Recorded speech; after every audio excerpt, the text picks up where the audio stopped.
Hello বন্ধুরা, কেমন আছো তোমরা সবাই? আশা করছি তোমরা সকলে খুব ভালো আছো। আজ এক নতুন ধরনের ভিডিও নিয়ে তোমাদের কাছে এসেছি।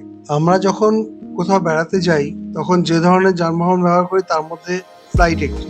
আজ আমি তোমাদের সঙ্গে শেয়ার করতে চলেছি আমার প্রথমবার ফ্লাইটে চড়ার অভিজ্ঞতা, যেটা তোমাদের গাইড হিসেবেও কাজে লাগতে পারে। তাই আমার মতো যারা প্রথমবার ফ্লাইটে উঠবে তাদের জন্য এটা খুব ভালো ভিডিও হতে চলেছে। প্রথমেই বলি, যদি ভিডিওটা ভালো লাগে তবে অবশ্যই লাইক করো, শেয়ার করো। আর যারা নতুন বন্ধু আমার ভিডিও দেখছো তাদেরকে বলবো অবশ্যই তোমরা সাবস্ক্রাইব করো আর বেল আইকনটি টিপে নোটিফিকেশন অন করে রেখো। তো বন্ধুরা, কথা বেশি না বাড়িয়ে ভিডিওটা শুরু করা যাক। আজ 14ই মে, এখন টাইম সকাল 8:40। আমি বাড়ি থেকে 8টার আগেই বেরিয়েছি, সোজা চলে এলাম কলকাতা নেতাজি সুভাষ ইন্টারন্যাশনাল এয়ারপোর্টে। আমাদের ফ্লাইট ছিল 11:45 ইন্ডিগো। এখান থেকে সোজা ডাবলিং এয়ারপোর্টে পৌঁছেই প্রথমে রেজিস্ট্রেশন করে নিতে হবে। তোমার সচিত্র আইডি কার্ড ও বৈধ টিকিট এবং তুমি প্রেজেন্ট থেকে এই রেজিস্ট্রেশনে করাতে হবে। এই রেজিস্ট্রেশনের সময় অবশ্যই তুমি কিয়স্কে করতে পারো অথবা কাউন্টারের কাছে করতে পারো। ফ্লাইটে উঠতে গেলে অবশ্যই অনেকগুলো ফর্মালিটিস তোমাকে কমপ্লিট করতে হবে এবং সেই কারণের জন্য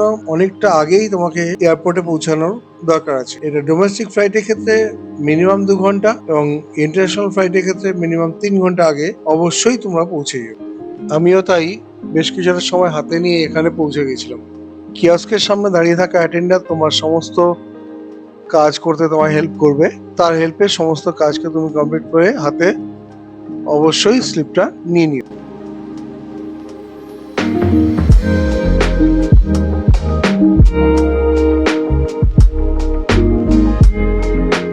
নিজের সচিত্র আইডি কার্ড ও রেজিস্ট্রেশনের স্লিপ এবং টিকিট হাতে নিয়ে তুমি গেটের কাছে চলে এসো এবং ভেতরে এন্ট্রি নিয়ে নাও।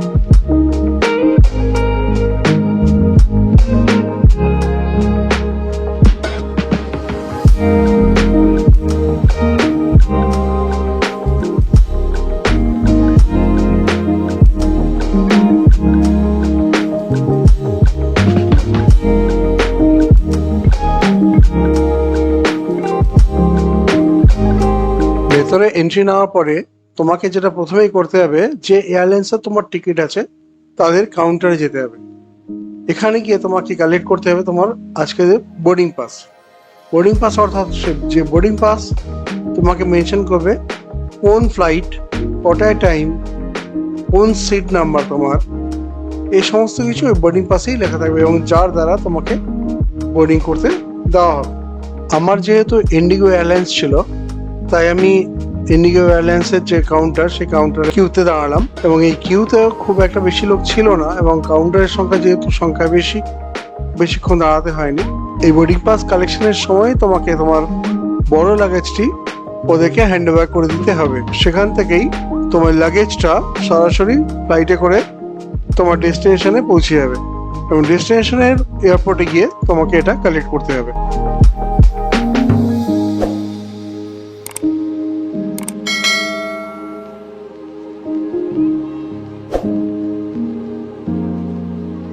এই বোর্ডিং পাসের সময় অবশ্যই তোমাকে তোমার সচিত্র আইডি কার্ড দিতে হবে, সঙ্গে রেজিস্ট্রেশন স্লিপ এবং অথেন্টিক টিকিট। ওনাদের কাউন্টারে শো করালে ওনারা তারপরে এই বোর্ডিং পাস দিয়ে দেবে। তো আমরা সঙ্গে সঙ্গে বোর্ডিং পাস পেয়ে গেলাম এবং বোর্ডিং পাসে আমাকে মেনশন করা ছিল কোথায় কত নাম্বার গেট থেকে আমাকে বোর্ডিং নিতে হবে। তো আমার গেট নাম্বার ছিল 20।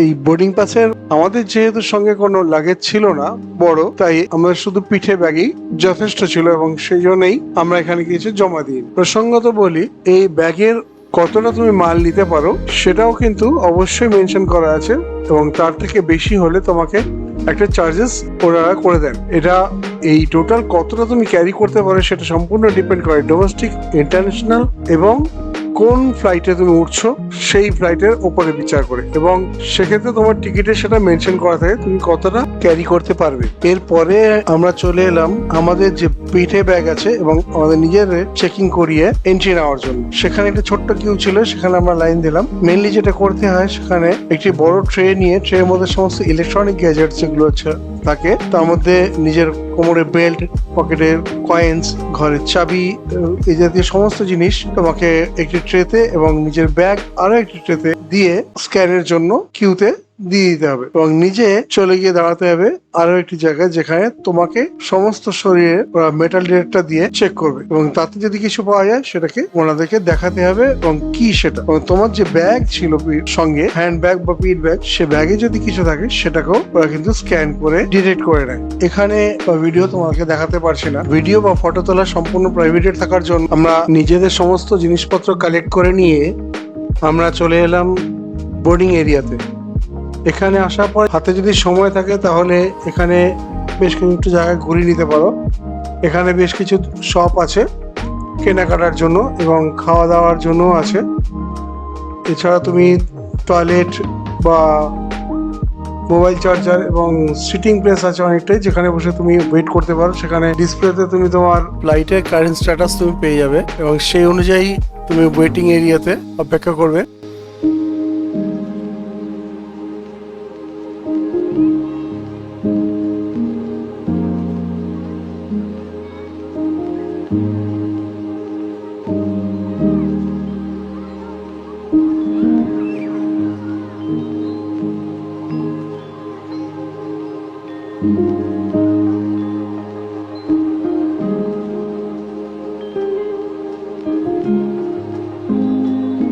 অপেক্ষা করার সময় আরো একটা জিনিস দেখতে পাবে তোমরা, যেটা কোন আকাঙ্ক্ষিত ছিল, সেটা হচ্ছে ফ্লাইট ওঠা নামার যে রানওয়েটাকে তুমি সামনে থেকে দেখতে পাবে এবং সুন্দর লাগবে সেখানে বসে সময় কাটাতে।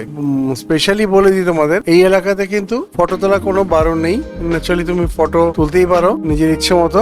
আমি অনেক ফটো তুলে নিয়েছিলাম আর হাতে কিছু সময় আমার কাছে ছিলই। অ্যাকচুয়ালি এখানে বসে কিছুটা স্ন্যাক্স আমি তো নিয়েছিলাম।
বাইরের দৃশ্য দেখতে দেখতে একটা সময় আমাদের ফ্লাইট ছিল, সেটি এসে হাজির হলো।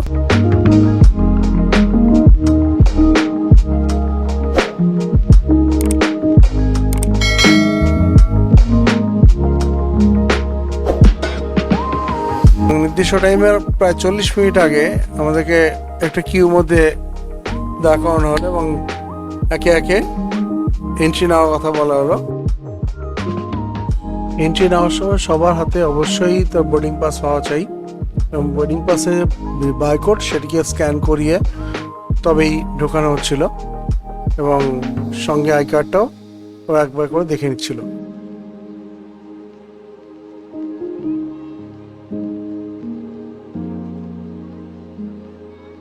বোর্ডিং পাস চেকিং করার পরে ফ্লাইটের দরজা পর্যন্ত পৌঁছানোর জন্য একটি প্যাসেজের মধ্যে তোমাকে চলতে হবে। যথারীতি আমরাও সেভাবেই চললাম। এটা অনেকটা সেই জেটির মতোই লাগছিল।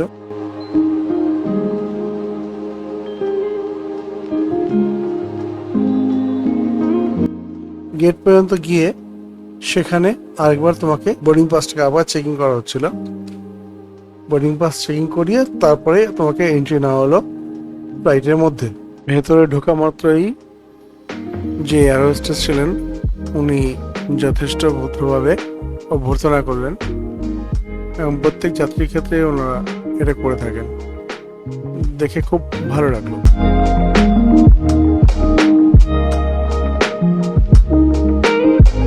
এবার তোমার সিট নাম্বারে যেটি বোর্ডিং পাসের মধ্যে লেখা আছে এই সিট নাম্বারের জায়গাটিকে খুঁজে তোমাকে বসতে হবে। যথারীতি আমার তো 20B ছিল, এই জন্য আমি 20Bতে গিয়ে বসেছি।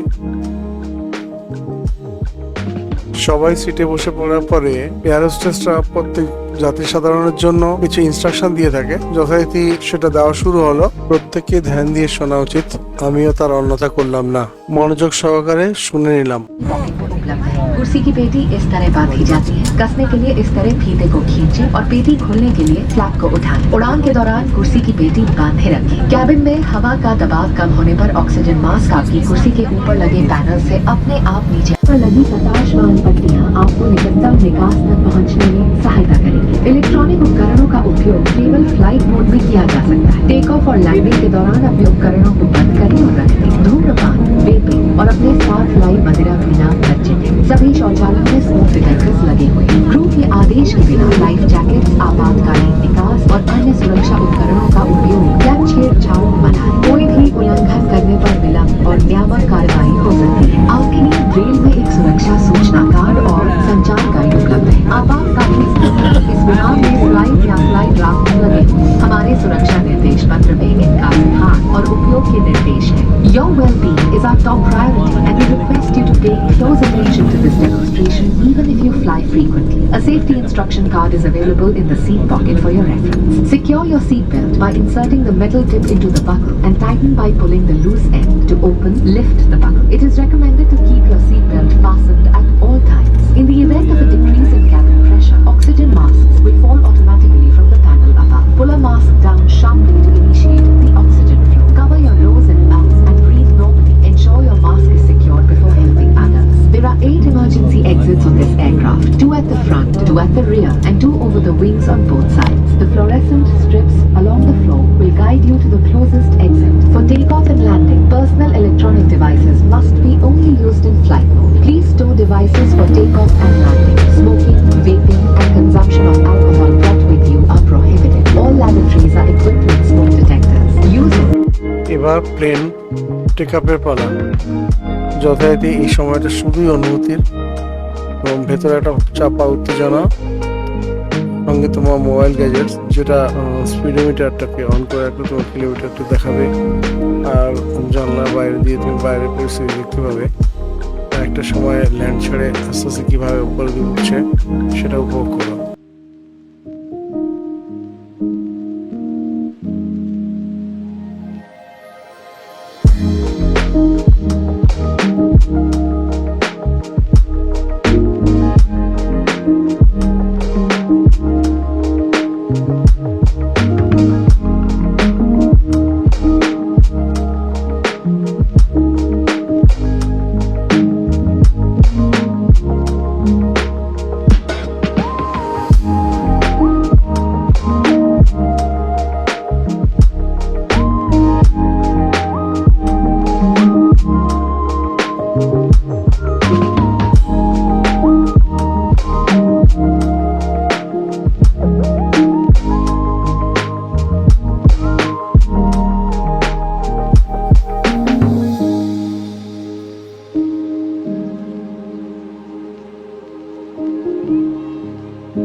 মাটি ছেড়ে আকাশে ভেসে পড়া এবং উঁচু থেকে শহরকে দেখা আরো একটা মজার জিনিস হচ্ছে মাঝ আকাশে থাকার সময় অনুভূতি। এই সমস্ত কিছুই নিজের কাছে নিজে উপভোগ করো।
তো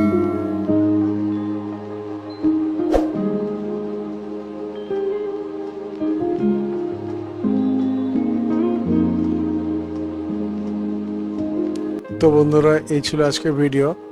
তোমাদের কেমন লাগলো অবশ্যই তোমরা কমেন্টে লিখো, আর শেয়ার করো, লাইক করো। আর একটা কথা, যারা নতুন বন্ধু আছে তাদের উদ্দেশ্যে বলি, তারা অবশ্যই সাবস্ক্রাইব করো আর বেল নোটিফিকেশনটা অন করে রেখো আমার নতুন ভিডিও পাওয়ার জন্য। আজ তবে এইটুকুই, দেখা হচ্ছে পরের ভিডিওতে। ততক্ষণ সবাই ভালো থাকবে, সুস্থ থাকবে এবং সবাইকে নিয়ে ভ্রমণের প্ল্যান করবে। গল্প করতে করতে রাস্তা শেষ, তাই আমি নেমে পড়লাম ডাবলিন এয়ারপোর্টে।